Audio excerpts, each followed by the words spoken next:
identificando entre ellas las principales características para el estudio epidemiológico. Okay. En la reseña cabe mencionar de que se va a tratar de hacer una comparación de diversas metodologías a la hora de examinar el ARN en sangre. En ella vamos a observar 3 métodos analizando su integridad, calidad de análisis, eficiencia, pureza, y todo esto llevado a estudios epidemiológicos. A modo de introducción, cabe destacar que la sangre periférica se recolecta en investigaciones rutinariamente en biobancos para el análisis de diversos biomarcadores. El análisis, bueno, en este caso el RNA tiene ciertas limitantes que pueden ser la degradación que se lleva a cabo durante la recolección o el proceso de almacenamiento de la sangre, y para evitar esto se lleva a cabo el desarrollo de tecnologías de estabilización, como pueden ser los tubos, que en este caso hablaremos parte de ello. Con respecto a la metodología, se recolectaron muestras de 25 pacientes. De cada paciente se extrajo 12 tubos, 4 para tubos Packin y 8 para tubos Tempus. Observándolo bien, de los 25 donantes también se tuvo que recolectar un duplicado, siendo 50 muestras. Son 50 muestras para cada metodología, siendo 3, dando 150 muestras.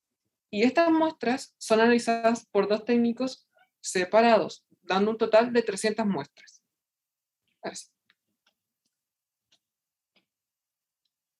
Las metodologías antes mencionadas son 3. La metodología A consiste en tubos Packin que usan microRNA, y es un método semiautomático usando un robot KiaCube de KiaGen. Los métodos B y C utilizan tubos Tempus. En el método B utilizan un ARN estabilizado con un soporte de Dynamac 2. Y en el método C es ARN giratorio y no ocupa ningún método de análisis de DNA. Con respecto a la cuantificación y calidad del análisis, en la producción del ARN y su pureza, se utilizó el espectrofotómetro Tecan F200 de Suiza. Y con la longitud de onda de 260 nanómetros se pudo medir su producción. Mientras que con los rangos de 260 a 280 nanómetros y 260 a 230 nanómetros se pudo medir su pureza. También 42 muestras pudieron ser utilizadas en fluorimetría con el equipo RiboGreen. Con respecto a la integridad del ARN, se utilizó el equipo BioAnalyzer 2100. Y para poder calcularlo, se utilizó el kit MicroARN Aligent. Con respecto al análisis de PCR a tiempo real con microARN, se utilizó la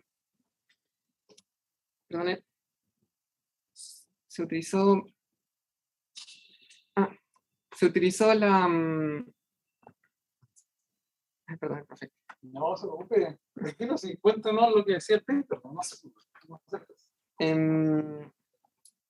Se utilizó el kit MyScript 2, y en la DNASA se utilizó un método de transcripción inversa de ARN con... no, ahí era el MyScript 2. Perdón. Y por último, en el análisis estadístico, se utilizó el equipo IBM SPSS de Estados Unidos con el programa de XLStat 2017. Ahora sí. Ya, para los resultados, estos se fueron registrados en la figura que se ve aquí, en la cual se puede dividir primero en la eficiencia del ARN, en la que se compararon los distintos métodos, en el cual se pudieron observar que hubo una mejor eficiencia en la metodología C, mientras que en la metodología A y B tuvieron una eficiencia más baja. Aún así, en la metodología A y C, los técnicos tuvieron resultados similares, mientras que en la metodología B hubo una variación. Luego tenemos la pureza del ARN en la parte número B de la figura, en la cual se analizaron las tres metodologías en la que todas las muestras dieron resultados, a excepción de 5 que estuvieron en la metodología C, la metodología B, y fue debido a que tenían una baja concentración de ARN. Y en las muestras A y C, en las metodologías A y C se puede destacar que tuvieron muy buenos resultados en el rango de 260 a 280 nanómetros. Y aún así no hubo una diferencia muy grande entre ambos técnicos en estas metodologías. Luego tenemos la pureza del ARN en el rango de 260 a 230 nanómetros, en el que la metodología C también obtuvo los mejores resultados y los peores se obtuvieron en la metodología B. Y también no hubieron muchas diferencias entre cada técnico en la metodología A y C, mientras que en la metodología B hubo una clara variación entre ambos técnicos. En el último punto tenemos la integridad del ARN, en el que los valores de la integridad del ARN se calcularon en todas las muestras, menos en 13 muestras, en las que 6 pertenecían a la metodología A y 7 a la metodología B. De las 6 muestras de la metodología que no se pudo calcular su integridad, fue debido a que tiene una concentración elevada de RNA, siendo entre los 118,1 a 172,1 nanogramos por microlitro. Y en este caso, el bioanalizador no podía dar los valores certeros. Así que estas 6 muestras fueron llevadas a un tratamiento de DNA-ASA, en el que se analizaron nuevamente y se obtuvo resultados óptimos. Además, las 6 muestras originales fueron llevadas las 6 muestras originales tratadas por el DNA-ASA fueron observadas por un PCR para el gen GAPHDH, en la cual se pudo presentar una amplificación del PCR en las muestras originales, mientras que en las muestras tratadas no se pudo observar esto. Y en el promedio de los valores de la integridad de la RNA y la desviación estándar se indica que en la tabla B y en la figura 2D, que como vimos aquí en el último gráfico, que los mejores resultados fueron obtenidos en la metodología A y C. Luego, en la siguiente diapositiva se ve la figura número 3, en la que está la variabilidad de la validez de las tres metodologías, en el cual la variabilidad entre las réplicas desde el mismo donante con respecto a las tres metodologías, ambos técnicos se fueron analizados y los porcentajes de variación entre ambas muestras del donante fue procesado por cada técnico, se calculó y se observó que la metodología C fue la que tuvo la mejor reproducción y validez. Y también el técnico A tuvo una mejor reproducción de los resultados de la técnica B en todos los casos. Y aún así se pudo observar que la metodología B fue la que tuvo los peores resultados para la reproducibilidad en todas las pruebas realizadas. Luego tenemos el análisis de la expresión del ARN, en el que de 42 muestras que fueron usadas para comprobar la utilidad de la extracción del ARN, se consideraron los valores de cuantificación de RiboGreen, en el que el promedio del ciclo de cuantificación de desviación estándar se fue a calcular y lo registraron en el archivo 4, pero no tuvimos acceso a este en el artículo. Y se pudo ver que la expresión génica, que fue detectada en todos los casos, los peores resultados para la RNA mensajero se fueron obtenidos en la metodología A, con una diferencia significativa para el gen 18S, ARN ribosomal y fragmentos del gen ACTB. Y sin embargo, no se presenta mucha diferencia entre las metodologías B y C, y los mejores resultados también para la microARN fueron obtenidos con la metodología A, y especialmente para el MIR30 microARN, mientras que el mayor valor del ciclo de cuantificación se fue observado en la metodología C. Pueden pasar a la siguiente diapositiva. Bueno, en cuanto a la discusión, se puede decir de que las tres metodologías utilizadas, la mejor fue la metodología C, donde en el caso de la eficiencia fue la mejor catalogada, y con respecto a la metodología A y B, entre ellas se puede decir de que ciertas falencias no pueden deberse con respecto a los tubos, dado que la metodología C y B ocuparon ambas tubos Tempus, la metodología C tuvo entre un 38 y un 66% y un 56% de eficiencia, y que estas características pueden deberse a las características intrínsecas de la muestra, como también a la calidad o a los kits de extracción del RNA. En cuanto a la pureza, da por entender de que la metodología C también fue la que tuvo una alta cantidad o resultados buenos. En comparación a los otros, la B, dado que presentó ciertas impurezas en su metodología, y la A, dado que en esta provenía con una concentración alta de sal en el buffer del kit packaging. En cuanto a la integridad, cabe decir que la que también tuvo mayor integridad fue la C, junto con la A, con buenos valores, siendo la metodología B la que no obtuvo valores de integridad en las muestras de integridad del RNA, y que la metodología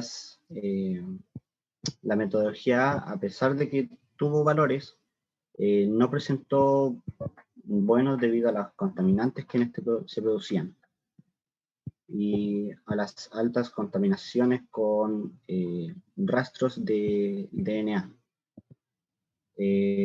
A modo de conclusión, cabe decir de que, como bien dije, la metodología A y C son las preferentes para mejorar, y que depende de las circunstancias se puede ocupar una u otra.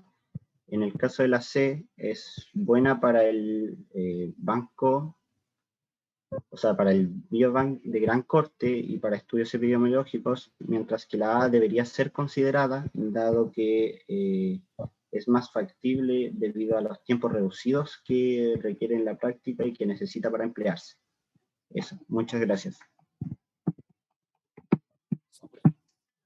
¿Preguntas para sus compañeros? ¿Preguntas? A ver si terminamos el computador ya.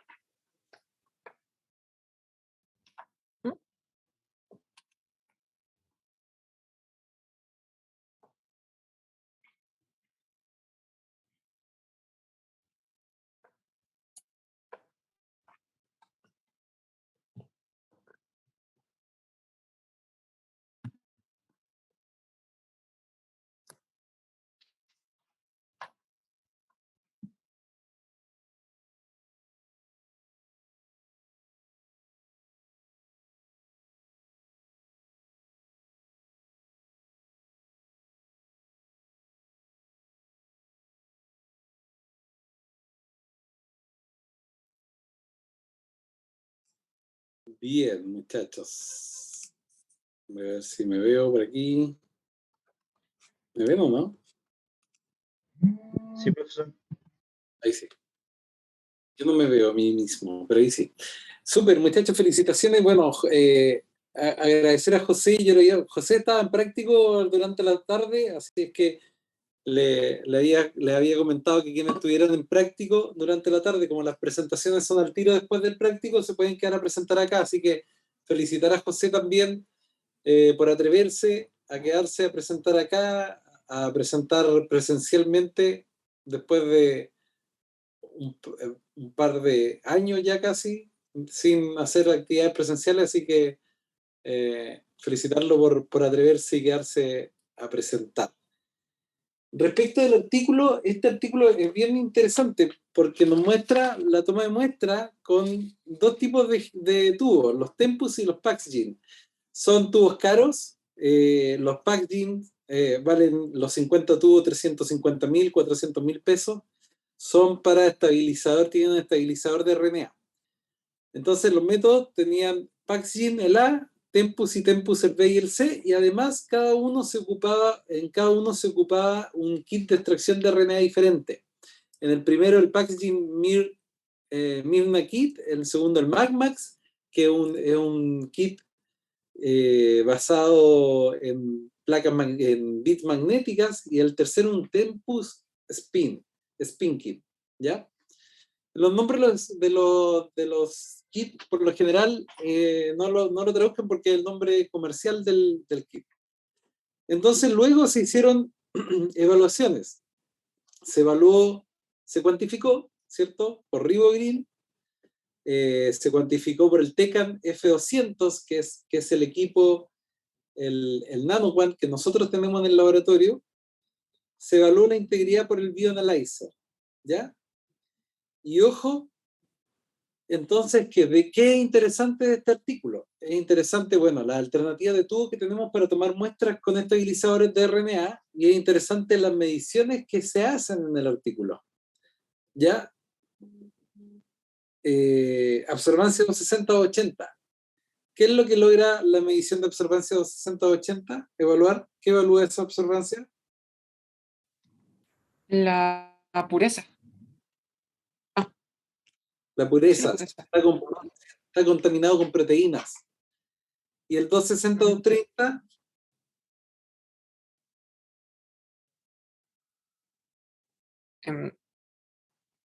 Bueno, esa también la pureza, pero Pero de otros contaminantes, no anillos de proteína, no aminoácidos, ya como el fenol, el tiocianato de guanina, del trisol, por ejemplo. Otros contaminantes químicos, 260-230. ¿Y el RIN? ¿Qué es el RIN? ¿Qué significa el RIN?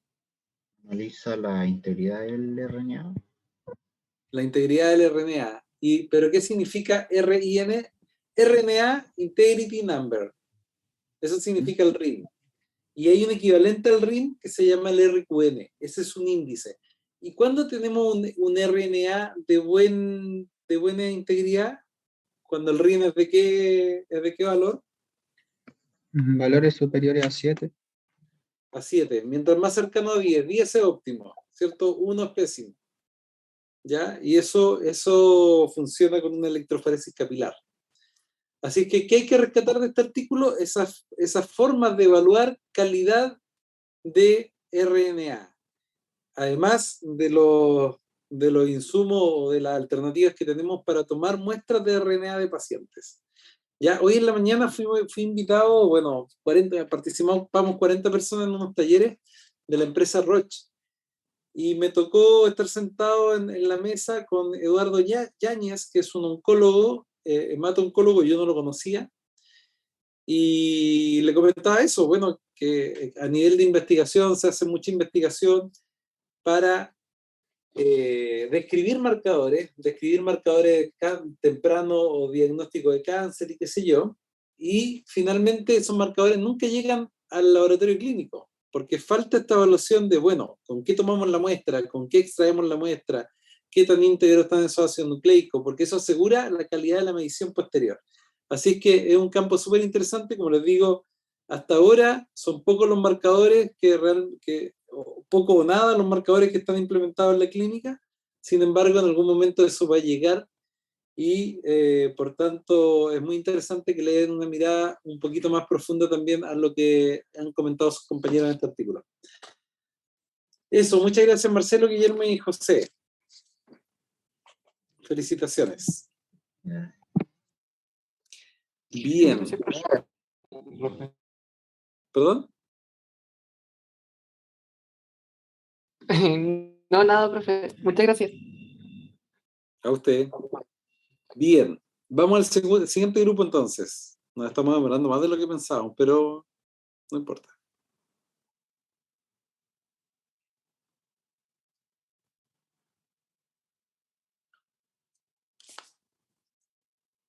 ¿Quién viene?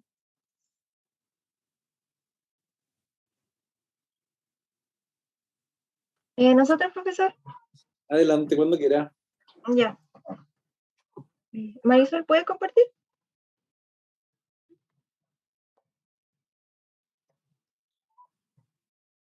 Denme un segundo para anotar sus nombres.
Profe, empezamos nomás.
Ya, lo siento, disculpa, estaba llamando el vicerrector académico porque van a hacer un concierto. ¿Escucharon eso? ¿No va a haber un concierto acá en la universidad? Y finalmente, en vez de ser en las canchas al frente, va a ser acá al frente de la ex rectoría, acá en los jardines de Francisco Salazar. Así es que el jueves, los que tengan práctico, no va a haber estacionamiento acá abajo, pero tienen que, y la puerta a lo mejor va a estar cerrada, pero tienen que comunicar que vienen actividad y no debieran tener problemas para pasar, pero va a estar todo bloqueado porque van a instalar un escenario. Así que eso me quería comentar porque sabía que estamos haciendo clase acá. Ya, Marisol, Andrés y Débora, adelante, cuando quieran.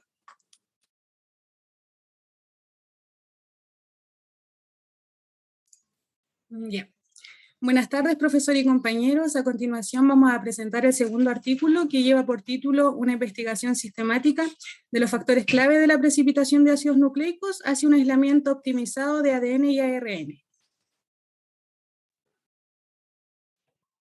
El presente artículo evalúa los factores claves de la precipitación de los ácidos nucleicos, incluido el tipo de ácido nucleico, la temperatura, el tiempo de incubación, la velocidad y tiempo de centrifugación, la relación de volumen de etanol isopropanol, el tipo de catión y el tipo de coprecipitador. Esto con el objetivo de maximizar la eficiencia de la precipitación de los ácidos nucleicos. Y en base a los resultados obtenidos, se concluyó que las condiciones óptimas de cada factor que influyen en la precipitación de los ácidos nucleicos varían de acuerdo con la química, la estructura y la longitud de los ácidos nucleicos. Como introducción, se puede decir que en investigaciones de biología molecular es fundamental la técnica de aislar los ácidos nucleicos. Para realizar esto está el paso de precipitación, que es para eliminar la sal y poder concentrar los ácidos nucleicos en soluciones acuosas. Para esto primero se agregan solventes y cationes a la solución que contenga los ácidos nucleicos para luego incubar a una baja temperatura. Seguido de esto se continúa con la centrifugación para poder cimentar el ADN o ARN insoluble y luego se lava con etanol para eliminar impurezas. El artículo a presentar consta de los procedimientos experimentales que se realizaron para establecer los factores claves que influyen en la precipitación. Para llevar a cabo la metodología se evaluaron 4 tipos diferentes de ácidos nucleicos, los cuales fueron un microARN, que es una secuencia corta, un primer, que es ADN de secuencia corta también, un producto de PCR, que es de secuencia intermedia, y un plásmido, que es ADN de secuencia larga. En cada uno de estos ácidos nucleicos se evaluaron los 6 parámetros que pueden ver en pantalla, los cuales son clave para llevar a cabo el proceso de precipitación. Y en cada parámetro se evaluó cuál era la condición óptima para obtener mejores resultados en el proceso de precipitado. Vemos, por ejemplo, las condiciones de incubación, que estas se llevaron a cabo a diferentes temperaturas y a diferentes tiempos. Luego de ello se determinó la fuerza de centrifugación óptima, la cual se evaluó por 10 minutos a diferentes fuerzas centrífugas, como se ve en pantalla. Luego se evaluó el tiempo de centrifugación, que se evaluó por 10, 20, 30 minutos y también en 1 hora. Seguido de ello se determinó el volumen de etanol o de isopropanol que se debía agregar a cada ácido nucleico, los cuales, como se puede ver en el punto 4, se utilizaron a diferentes volúmenes. Luego de ello se evaluó el tipo de catión que se debía agregar al ácido nucleico, los cuales fueron acetato de sodio, cloruro de magnesio y acetato de amonio. Por un lado se agregaron de manera individual, pero también a manera de mezcla. Y por último se evaluaron 3 tipos de coprecipitadores en los ácidos nucleicos, los cuales fueron un ARN de transferencia, glucógeno y poliacrilamida lineal.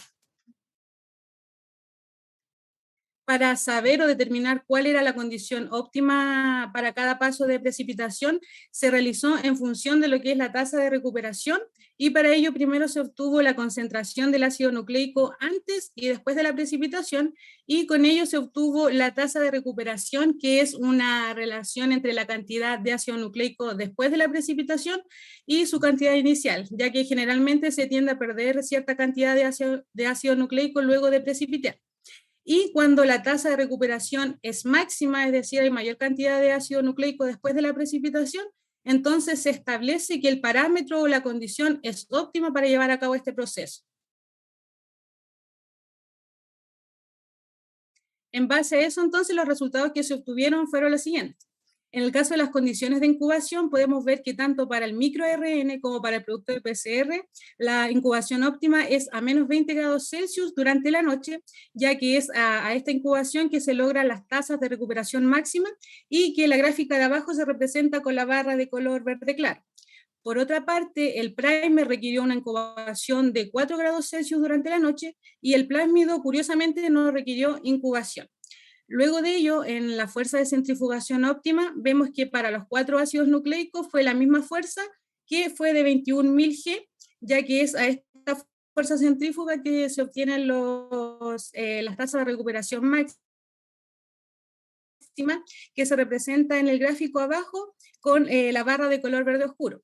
Luego de ello, el tiempo de centrifugación óptimo se determinó de igual manera que para los 4 ácidos nucleicos era el mismo, de 1 hora.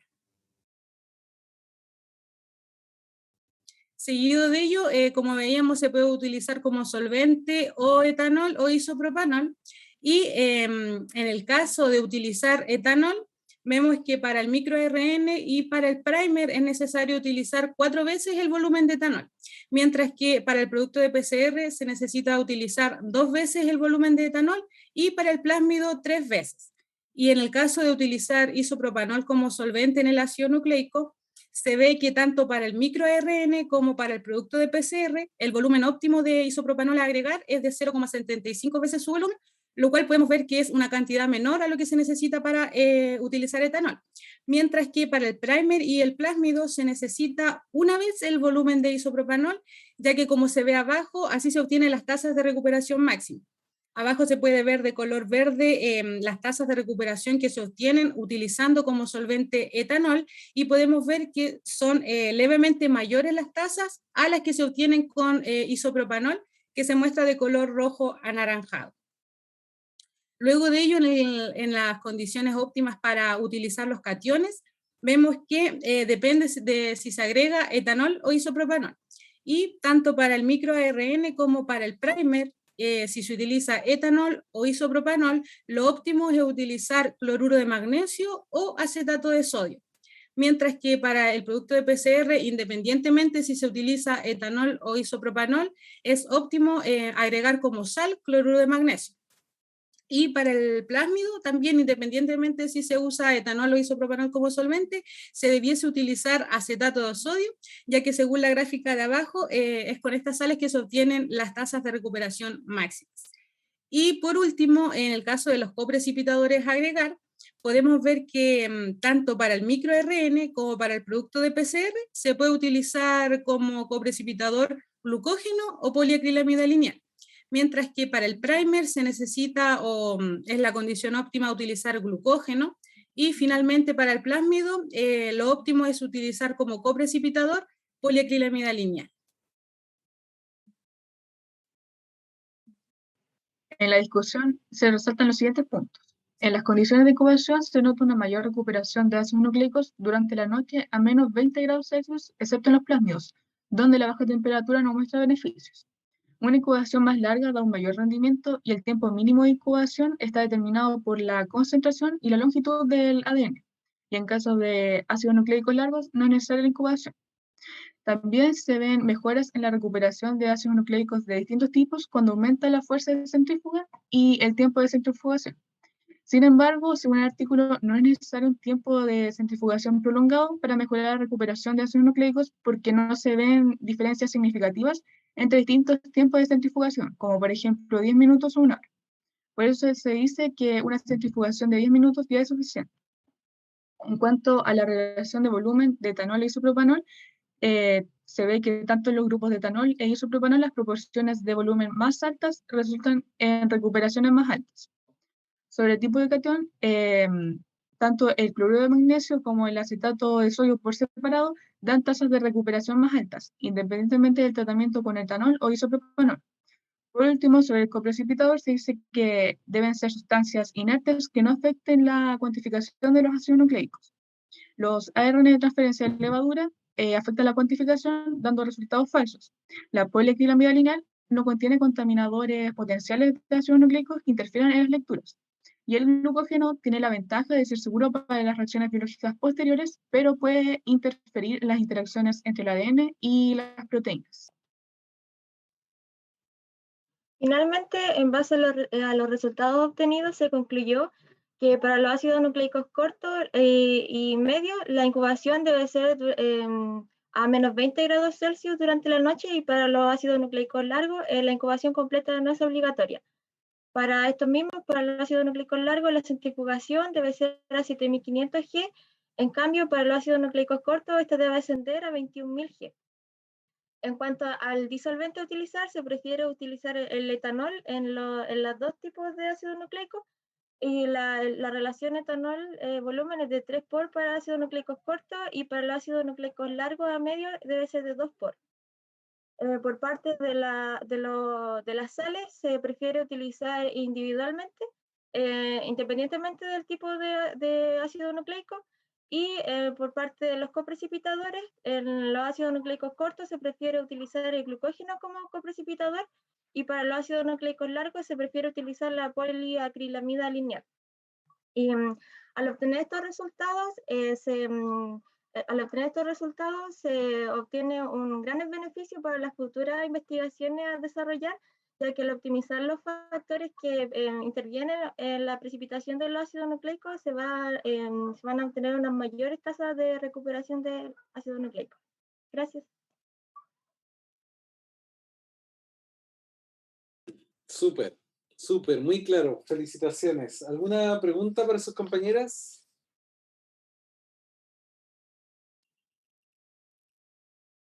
Profe, solo felicitarlas por su buena presentación, se entendió todo muy clarito. Así es, muy buena presentación. ¿Qué es lo clave de esta presentación? Como dicen sus compañeras, que depende por qué probaron el primer, el plásmido, el producto PCR y el microRNA, porque son distintos tipos de ácidos nucleicos y de distintos tamaños además. Por lo tanto, ¿qué quiere decir esto? Que el isopropanol no es siempre el mejor. Va a depender de lo que estemos sacando. Lo de la temperatura es súper relevante. Cuando incubamos a menos temperatura se obtiene una mejor recuperación, ¿cierto? Como dicen ahí en las conclusiones, va a depender del tipo de ácido nucleico.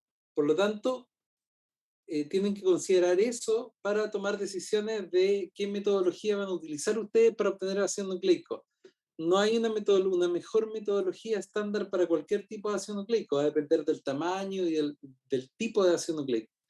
Y eso ha quedado súper claro en la presentación, así que felicitaciones, futuras colegas. Muchas gracias. Gracias, profe. Gracias. El número 3. ¿Quién está en el número 3?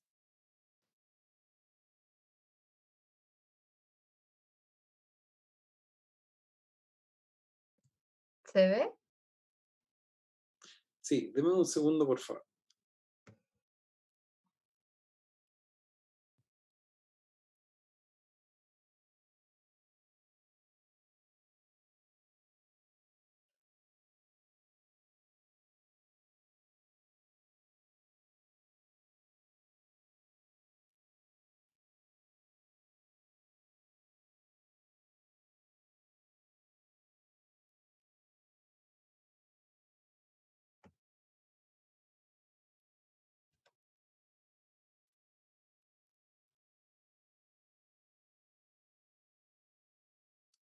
Ya, voy a anotar sus nombres.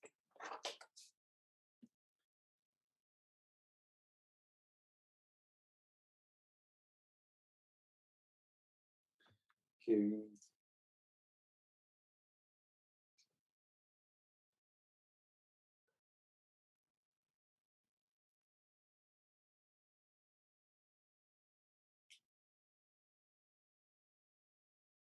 Ya, adelante.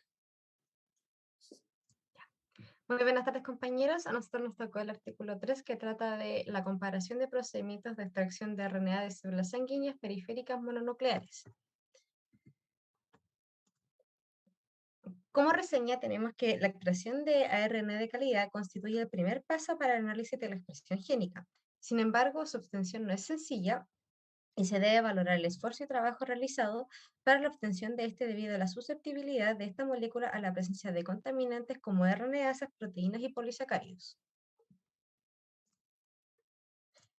A modo de introducción, debemos decir que los niveles de expresión génica son un buen indicador del estado fisiológico celular y su respuesta a diferentes situaciones de estrés. Por eso, la obtención de RNA de calidad y en cantidad es crucial para medir la expresión génica de manera confiable mediante PCR cuantitativo y secuenciación de RNA. Sin embargo, existen muchos problemas derivados del almacenamiento de muestras de RNA debido a que el material genético es muy propenso a degradarse o sufrir cambios estructurales, por lo que una obtención confiable de RNA es particularmente difícil. A esto se debe considerar que no siempre la criogenización es viable, ya que puede o no ser práctico o no ser posible por el equipamiento disponible. Debido a esto se han desarrollado diferentes métodos para evitar la degradación del RNA y facilitar su estudio. En este estudio se utilizó principalmente RNA Later, ya que es un estabilizador común de RNA en distintas células. La obtención de RNA de calidad depende igualmente del kit de extracción de RNA. A pesar del almacenamiento y extracción de la muestra de RNA, igualmente se debe considerar la cantidad de RNA que se obtiene de todo el procedimiento. Debido a esto, se requieren estudios que comparen diferentes procedimientos utilizando distintas combinaciones tanto de kit de extracción como compuestos de almacenamiento, los cuales deben ser entregados de forma cuantitativa y comparativa para poder facilitar la comparación entre un estudio y otro. Además, el uso de métodos que permiten la cuantificación directa de la producción o rendimiento del RNA, junto con su calidad y cantidad, como lo pueden ser por medio de bioanalizadores, pueden facilitar la comparación de resultados de RNA de los distintos procedimientos en diferentes estudios realizados.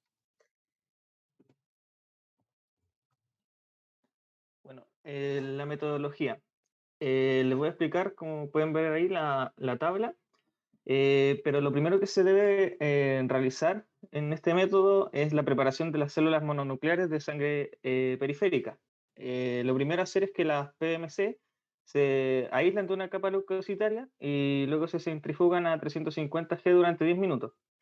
Luego de esto se elimina el sobrenadante y las células se resuspendieron en HBSS para alcanzar así una concentración total de 107 PMC por ml. El segundo paso que vamos a realizar es la preparación estandarizada de alicuota a 106 células por ml en 5 diferentes medios de almacenamiento. Esto porque cada uno de los 5 lotes se ve dividido en diferentes alicuotas antes del almacenamiento, y esto va a ser con el fin de minimizar el número de ciclos de congelación. Bueno, paso a hablarles de lo que viene siendo la extracción de ARN con los 3 diferentes kits, los cuales son el EM, RE y RP. Bueno, cabe destacar que estas se realizaron en 2 fechas distintas, una después de un día de ejecución y la otra fue después de 83 días de almacenamiento, esto claro.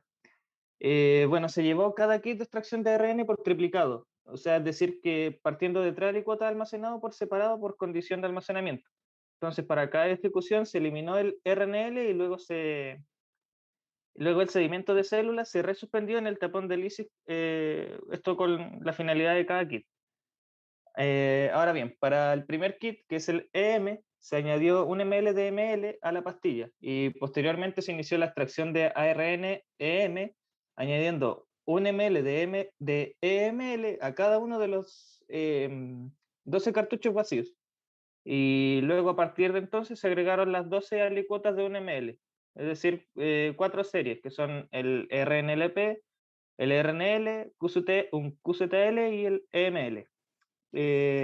Esto claro, de tres réplicas cada una. ¿Esto para qué? Para alcanzar así un volumen inicial requerido, que es de los 12 ml. Después de la incubación, durante 10 minutos a temperatura ambiente, se añadieron 100 microlitros de tampón de extracción de EM, de siliz a cada cartucho, y esto fue procesado en el EasyMag, y el ARN se diluyó en 35 microlitros de tampón de elución de EM. Ahora, para el segundo kit, la extracción de ARN-RE, las células en el RNLP se rompieron mezclando con 350 microlitros de RLT, así como las licuotas de RNL, QCTL y RLT. Estas se homogenizaron aún más pipeteando directamente en una columna giratoria que se colocó en un tubo de recolección de 2 ml. Y posteriormente se centrifugaron durante 2 minutos a máxima velocidad. Y todas las alicuotas se mezclaron con 350 microlitros de etanol al 70%, tanto para RNLP y RLT, y con 1 ml de etanol al 70% para RNL y QCTL, al lisado homogenizado. Esto para mantener así una relación del etanol lisado de 1:1. Y para terminar tenemos el último kit, que es de extracción de ARN-RP, que se agregaron 300 microlitros de ácido fenol, cloroformo, a las 12 muestras, con PMC en 1 ml de QCTL, en 1 ml de RNL o en 850 microlitros de RPL. Y luego los pellets de RNLP se interrumpieron mediante la adición de 850 microlitros de RPL y se agitaron para resuspender y así lisar la célula. Siguiente. Bueno, luego de este procedimiento tenemos 4 más para finalizar, que vendría siendo la digestión con ADNasa de los extractos de ARN, en donde el ADN contaminante se eliminó de cada extracto de ARN mediante tratamiento con DNasa. La digestión con ADNasa de los extractos de ARN, que fueron de 35 microlitros, se llevó a cabo agregando los reactivos correspondientes y los 21 microlitros de agua libre de nucleasa, dando así un volumen total de 70 microlitros con una incubación durante 30 minutos a 37 grados Celsius. Luego, el procedimiento de extracción de ARN-RE comprende un tratamiento con ADNasa en columna, utilizando DNasa libre de ARNasa con una incubación de 30 minutos a 37 grados Celsius. Y luego se realiza su reacción de inactivación, donde luego mediante una centrifugación durante 1 minuto a 20.800 G se obtiene el sobrenadante y se transfiere a un nuevo tubo sin ARNasa. Luego tenemos la evaluación de la pureza del ARN y la integridad del ARN de los extractos de ARN. La pureza de este se evaluó mediante la determinación de la relación de absorbancia de 260 nanómetros frente a la absorbancia a 280. Y esto fue usado en un nanodrop. Luego tenemos la evaluación de la cantidad de ARN de los extractos de ARN. Entonces aquí la amplificación se llevó a cabo en un Light Cycler 480, en donde se utilizó un programa de preincubación durante 30 segundos a 95 grados Celsius y amplificación durante 45 ciclos de 30 segundos a 95 grados Celsius. Luego de 10 segundos a 56 grados Celsius y finalmente de 30 segundos a 72 grados Celsius. Después de esto, lo cual generó una curva de fusión de alta resolución utilizando el protocolo de 5 grados a 95 grados Celsius, 1 minuto a 58 grados Celsius, y esto fue seguido de un aumento gradual de temperatura que pasó de 60 a 97 grados Celsius, y luego los resultados se analizaron en un software estándar que fue el que les mencioné anteriormente, que era el Light Cycler 480. Y para terminar tenemos la comparación de diferentes combinaciones de almacenamiento en EML, RPL y ARN. Entonces, la extracción con EM o RP, el objetivo de esto fue evaluar qué parte del procedimiento de extracción de ARN. Entonces, es decir, el medio de almacenamiento o el kit de extracción de ARN fue más importante para el procedimiento, que resultó en un mayor rendimiento de ARN, que en este caso sería el procedimiento de RPL-RP. En cuanto a los resultados, aquí como se observa en la tabla número 1, se hizo una comparación de la pureza y la integridad del RNA obtenido con diferentes procedimientos de extracción de RNA. Los 3 kits de extracción, el EM, el RE y el RP en el nanodrop dieron ratios de RNA cercanos a 2, indicando la pureza del ARN, excepto el valor bajo de 1.6 dado por el procedimiento de RNL-RE. Usando el 2100 Bioanalyzer, dieron valores de RIN superiores a 7 en los kits de RE y RP, excepto el kit QCL-RP en el RAN 1, que dio un valor de 1 aquí como se observa en la tabla. Esto puede ser debido a problemas técnicos, ya que en el RAN 2 se obtuvo un resultado de 7.9 con una variación de 0.5. Y también en esta tabla se puede observar que los valores de todos los procedimientos del EM dieron RIN de valor 1.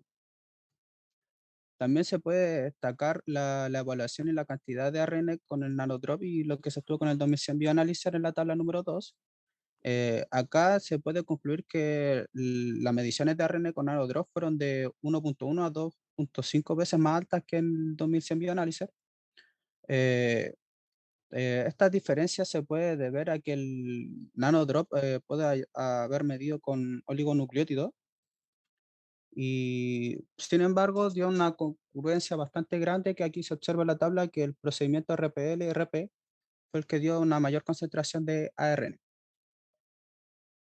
También se hizo una comparación del rendimiento del ARN después del almacenamiento de PMC en RNA-Leiter, en el quiazol y tampones de lísidas finas. Acá se analizó qué kit de almacenamiento proporcionó el mayor rendimiento de ARN para cada uno de los kits de ARN de extracción considerados. Para el EM no se observaron diferencias significativas después del almacenamiento en RNL, QCL o ML afín. Para el RE, los rendimientos más bajos se obtuvieron después del almacenamiento en RNL, mientras que no se observaron diferencias estadísticas entre el QCL y el RLT. Finalmente, para RP, el almacenamiento de RPL proporciona un rendimiento significativamente mayor para el almacenamiento de RNL o QSL. También de acá se puede concluir en la figura 2 que el rendimiento del ARN entre los procedimientos de extracción va a depender del kit de extracción, como se mencionó en un principio. También siguiente diapositiva, por favor. Se puede hacer una comparación del rendimiento de ARN entre las ejecuciones de extracción del ARN.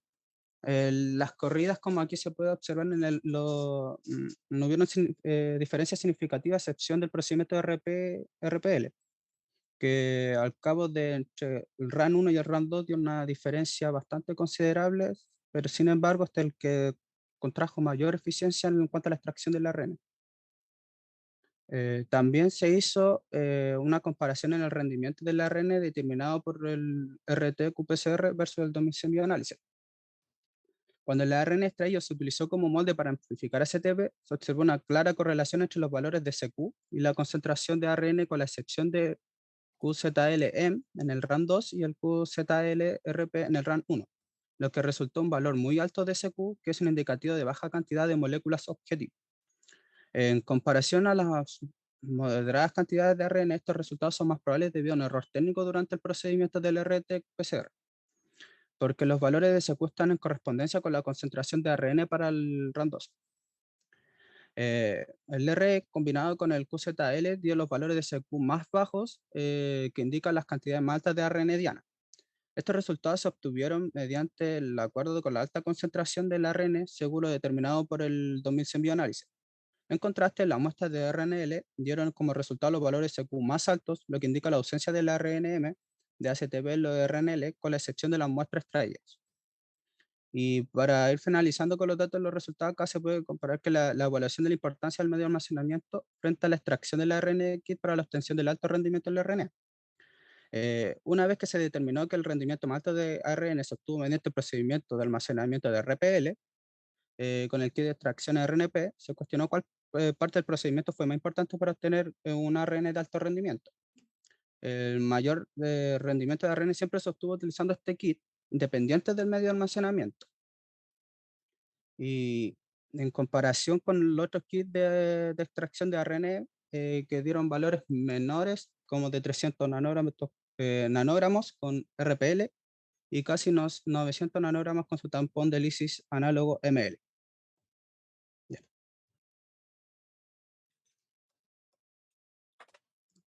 Como discusión, debemos decir que la cuantificación segura de expresión génica se encuentra afectada por diferentes factores que dependen de los métodos que se utilicen para realizar el procedimiento. Por esta razón, debe encontrarse un método que entregue una muestra de la mejor calidad posible, considerando la integridad de la pureza y la cantidad del ARN extraído. Los principales factores que deben considerarse para una muestra de ARN confiable son los valores del RIN o el valor de integridad del RNA y el valor de la calidad del RNA o el RQN, que son marcadores de degradación. Ambos se pueden medir con el 2100 Bioanalyzer y el Fragment Analyzer, respectivamente. Valores de ambos sobre 7 indican un RNA de alta calidad y no degradado. Por otro lado, la pureza del RNA se mide con el ratio entre la absorbancia a 260 y a 280 nanómetros, cuyos valores cercanos a 2 significan que el RNA se encuentra libre de proteínas. El estudio demuestra que un RNA de alta calidad puede obtenerse tanto en el kit RE como en el kit RP, sin importar el almacenamiento de la muestra. Sin embargo, otras extracciones realizadas con el kit EM resultaron con un RIN muy bajo, cercano a 1, pudiendo significar o una baja concentración de RNA o la degradación de este mismo. Debido a esto último, se realizó otra extracción con un kit RNA 6000, donde se observa una mejora de las muestras, pero sigue presentándose degradación.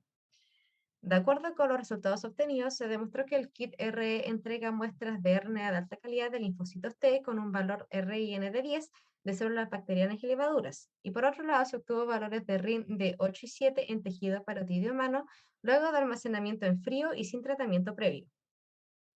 Luego de haber demostrado tal pureza e integridad de los extractos de RNA, con la excepción de los procesos realizados con el kit EM y que en ambos procedimientos produjeron buenas cantidades de RNA, se determinó cuál de los tres métodos de almacenamiento produjeron una mayor cantidad de RNA para cada uno de los tres kits de extracción.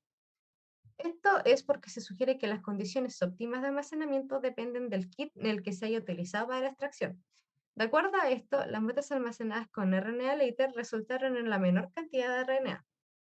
Según las instrucciones del fabricante, el sobrenadante del RNA later o el RNL debe ser descartado, por lo que se sugiere una posible pérdida del RNA con el sobrenadante del RNL, lo que puede producirse por tres razones, que puede ser por un prolongado tiempo de almacenamiento en él, por la lisis de las células durante la centrifugación necesaria para poder remover el RNL, o por una precipitación incompleta de las células durante la centrifugación.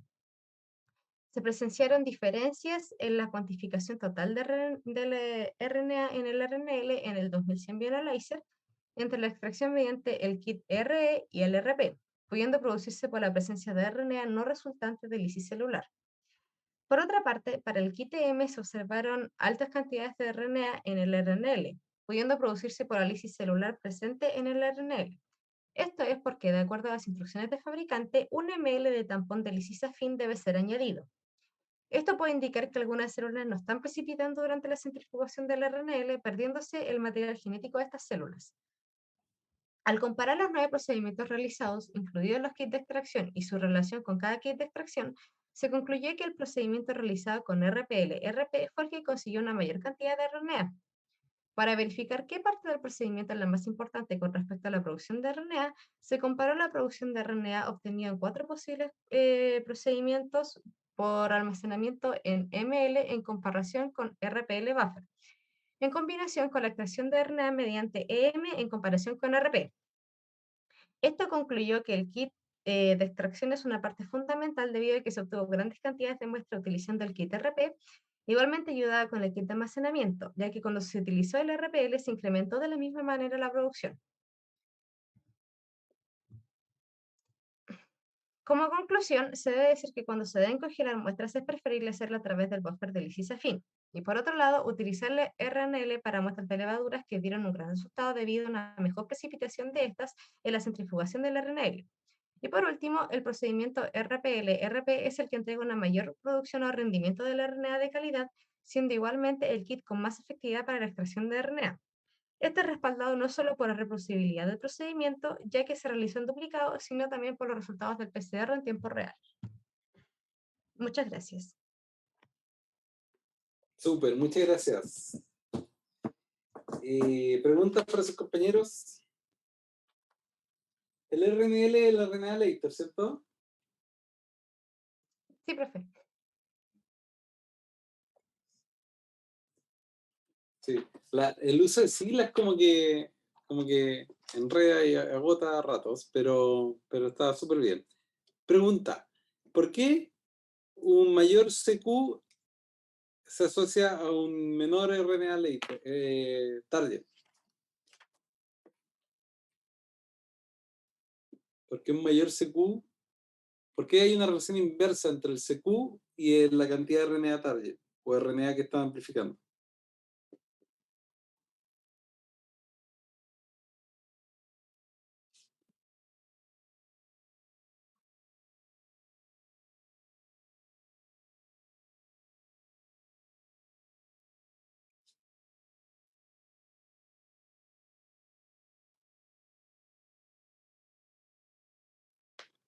¿Ah? ¿Por qué mayor CQ, no sé, CQ 35 implica que había menor RNA? Y menor CQ implica que había más RNA. Eso está en la clase PCR. ¿Alguien? ¿Alguien que quiera ayudar a sus compañeros?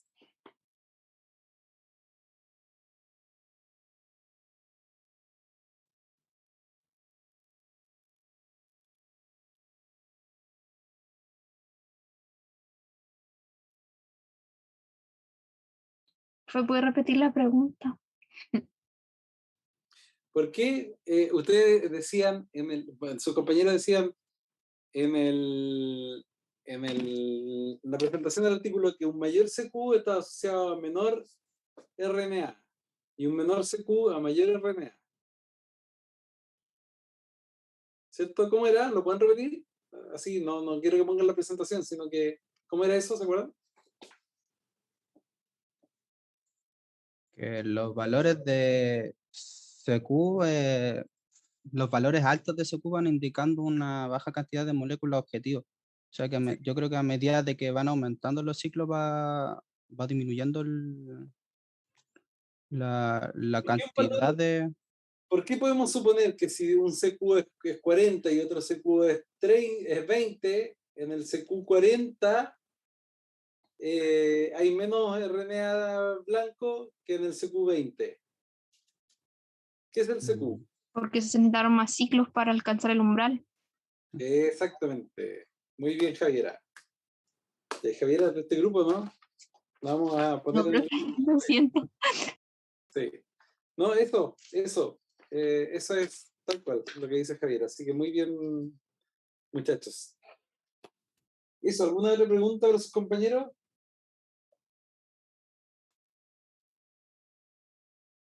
¿Preguntas?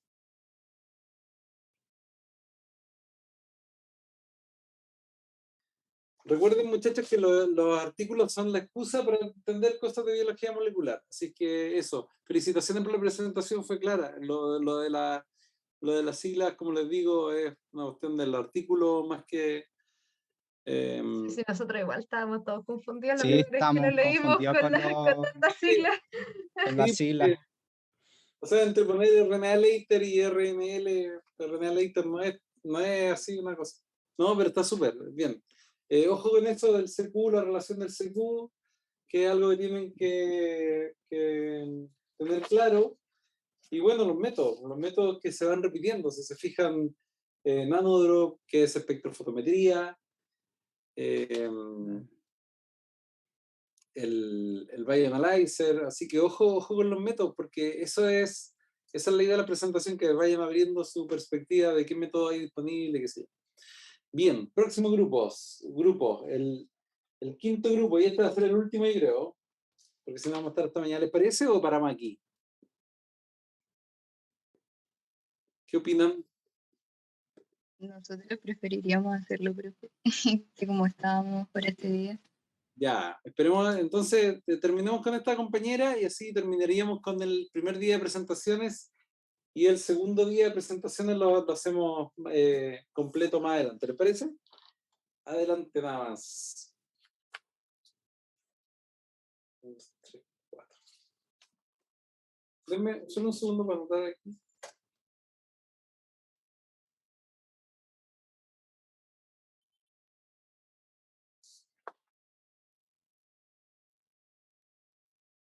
No, este es el cuarto grupo recién.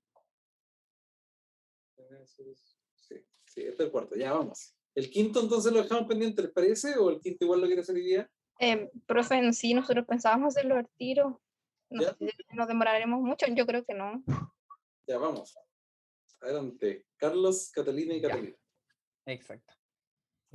Buenas tardes, compañeros, compañeras y docentes de la asignatura. Hoy junto a mis compañeras Catalina Domke y Catalina Chávez vamos a presentarles el artículo que nos ha correspondido, el cual consiste en la cuantificación de ADN libre de células, un estudio comparativo de 3 métodos diferentes. Siguiente. Bueno, la reseña la hemos dividido en 4 puntos que son los más importantes. Como fondo podemos decirle que nuestra materia de estudio es el cfDNA, que consiste en el ADN libre de células, que es un potente biomarcador en pacientes con cáncer y además también muy usado en la atención prenatal. Para esto se han aplicado técnicas las cuales ha sido necesaria que se encuentren estandarizadas, y los métodos de cuantificación que se han usado es el espectrofotometría, fluorometría y electroforesis. La metódica utiliza 135 muestras de pacientes, ya específicamente plasma, 71 de ellos son pacientes con cáncer, ¿ya? Y 15 son individuos normales, con los métodos de cuantificación que ya les había mencionado. De esto se desprenden resultados y conclusiones. En las técnicas utilizadas y la metódica encontramos que Nanodrop se diferenció de las otras dos que podemos ver, que son Quantus y Tape Station, en que la cuantificación y respectiva mediana fue mayor, ya 12,3 nanogramos por ml.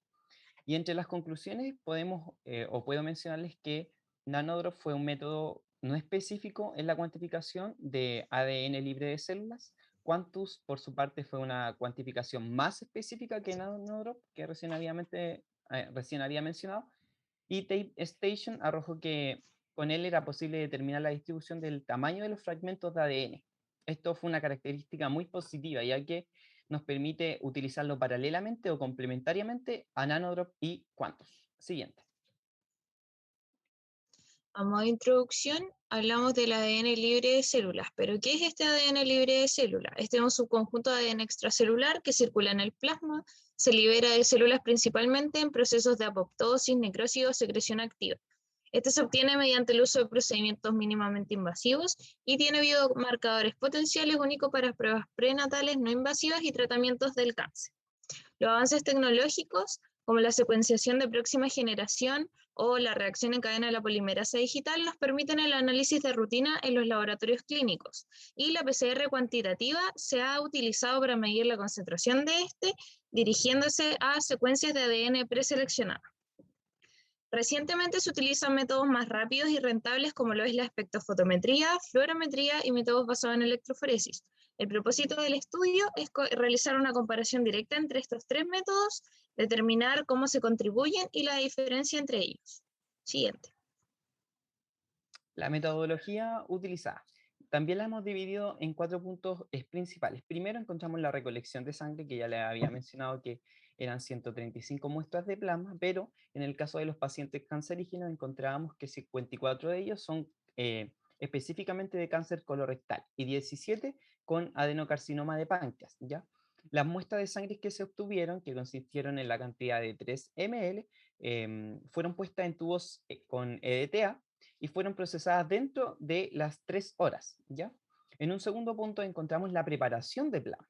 Estas muestras fueron centrifugadas a 1600 por G. ¿Qué es G? G es, o también llamada fuerza G, corresponde a la fuerza centrífuga relativa, a una temperatura de 10 minutos y una temperatura ambiente. 10 minutos en tiempo, perdón. En el plasma encontramos que se realizó una transferencia de 1,5 ml a microtubos de 1,5 ml también, que eran Eppendorf. Posteriormente se realizó una eliminación de residuos con una centrifugación a 13.000 por la fuerza G en un tiempo de 10 minutos de igual manera. Y por último encontramos que el sobrenadante fue transferido a microtubos de 1,5 ml almacenado a menos 80 grados Celsius. Siguiente.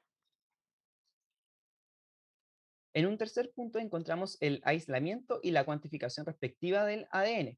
Este fue extraído manualmente del plasma en la cantidad de 1 ml con el kit de ácido nucleico circulante KIAM, el cual es su nombre. Se realizó una elución de este DNA libre de célula en 50 microlitros de tampón AVE, que es el que va a eluir específicamente, y fue almacenado a 4 grados Celsius.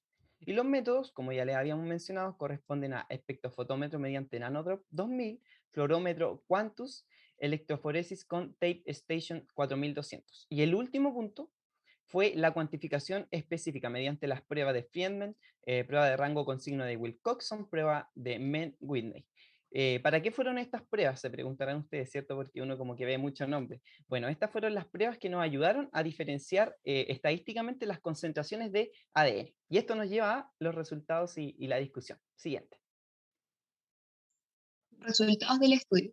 Las concentraciones de ADN libre de células aisladas se estimaron utilizando los 3 métodos de cuantificación antes nombrados: la espectrofotometría Nanodrop, la fluorometría Quantus y el método Tape Station 4200 basado en electroforesis.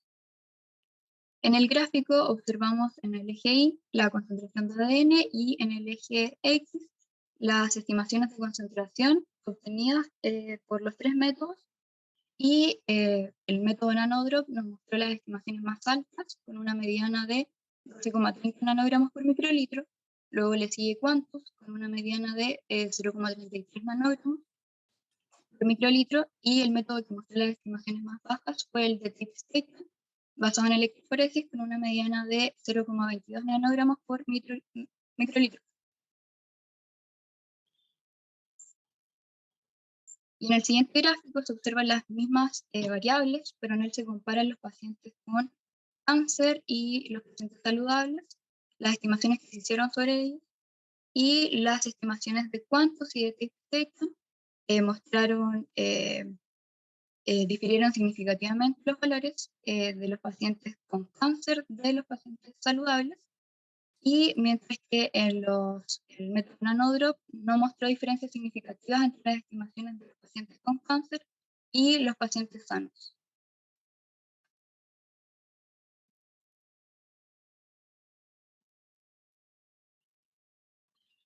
En cuanto a la discusión, los resultados entregados por los estudios, como vimos anteriormente en los gráficos, mostraron que cada método proporciona una estimación diferente de la concentración de ADN libre de células.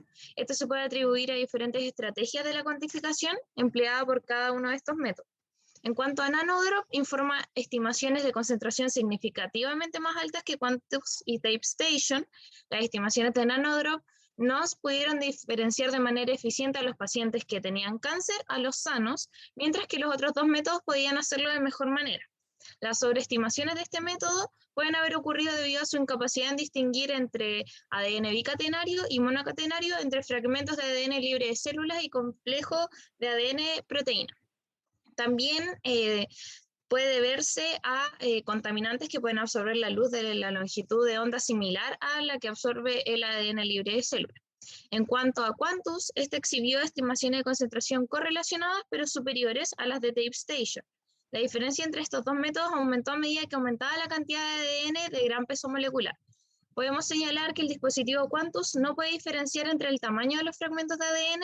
En cambio, TapeStation permite la evaluación visual de la distribución de tamaños de fragmentos y mide las concentraciones de ácido nucleico para el tamaño seleccionado. Y respecto a la cuantificación fluorométrica, esta nos proporciona un flujo de trabajo que es más sencillo y que requiere de menos tiempo en comparación con la PCR cuantitativa, y por esto se prefiere un fluorómetro, como puede ser Quantus, en los laboratorios clínicos. Sin embargo, a menudo también se observa una contaminación del ADN genómico de gran peso molecular en el aislamiento del ADN libre de células, y esto solamente puede ser distinguido por métodos basados en electroforesis.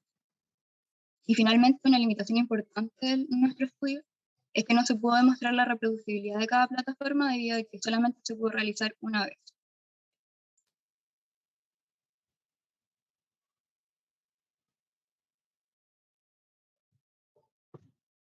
Bueno, a modo de conclusión, sabemos que en este estudio se caracterizaron a 3 métodos diferentes para la cuantificación de ADN libre de células utilizando muestras clínicas. En cuanto a NanoDrop, se considera un método no específico para la cuantificación de ADN libre de células. TapeStation se puede utilizar en paralelo o como método complementario porque permite determinar la distribución de tamaño de los fragmentos de ADN. Y en conclusión, en general, podemos decir que tanto los enfoques fluorométricos como los basados en electroforesis pueden utilizarse como métodos paralelos o complementarios, y estas tecnologías van a influir en la estandarización de la medición de concentración de ADN libre de células. Muchas gracias. Súper. Entonces, ¿con qué recomendarían, con cuál se quedarían de los 3? Está claro que con NanoDrop no, ¿cierto? ¿Y de los otros 2? Claro, es que lo que leíamos en el artículo es que se recomienda el uso del método Quantus, o sea, por ejemplo, el dispositivo Quantus, que es un método fluorométrico, y en paralelo se debe usar métodos basados en electroforesis, porque, por ejemplo, el dispositivo Quantus no visualiza el tamaño de los fragmentos de ADN, mientras que el método basado en electroforesis sí lo hace. Y para cuantificar, si habláramos solo de cuantificación, ¿con cuál de los 2 se quedarían?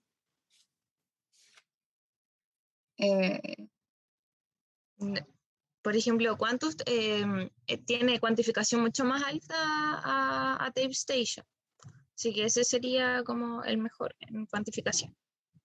Yo creo que sí, yo creo que son similares en cuantificación, sin embargo, es solo cuantificar, es más costo efectivo el Quantus, que el TapeStation es más caro de aplicar. Pero, como dice, no alcanzo a ver los nombres, Catalina, ¿sabes? Catalina, ¿sabes? No, Domke. Que, claro, para evaluar el tamaño de los fragmentos, para evaluar integridad, la calidad del RNA, TapeStation lo hace y no lo hace Quantus. ¿Ya? Súper, felicitaciones, muy clara su presentación también. Gracias. Bien, vemos el quinto, ¿no? ¿Lo sometemos a votación? ¿Vemos el quinto o lo vemos? Como quiera, profe. Como prefiera. ¿Pero está Como muy quiera complicada usted, la semana? No, profe, como quiera usted. Ya. Sí, paremos aquí porque son las 7:30 y si no nos vamos a alargar mucho y tengo que llamar a unos colegas y me van a retar si los llamo muy tarde además, ¿ya? Dejémoslo, si no les complica, lo dejamos para la otra semana entonces. Muchachos, o sea, para la próxima vez que presentemos, porque la próxima tengo que verificar si hay clases o presentaciones, así que se los agradezco. Muchachos, felicitaciones por la presentación. Están apareciendo varias cosas bien interesantes, métodos que se están repitiendo y que por lo tanto espero que al terminar las presentaciones ya los vayamos manejando bastante más. La verdad es que muy buenas las presentaciones y si logran captar de lo que estamos hablando, si logramos con la serie de presentaciones aprender de estas técnicas, van a salir con un muy buen background de biología molecular a la vida profesional. Así es que me alegra que estén siendo de esta calidad los artículos. No esperaba menos de ustedes en realidad, pero eso, pónganle empeño porque la verdad es que esta discusión nos aporta bastante. ¿Ya? Un abrazo grande, muchachos. Espero que estén bien y nos vemos el jueves con los de COI. ¿Ya? El jueves tenemos el inicio de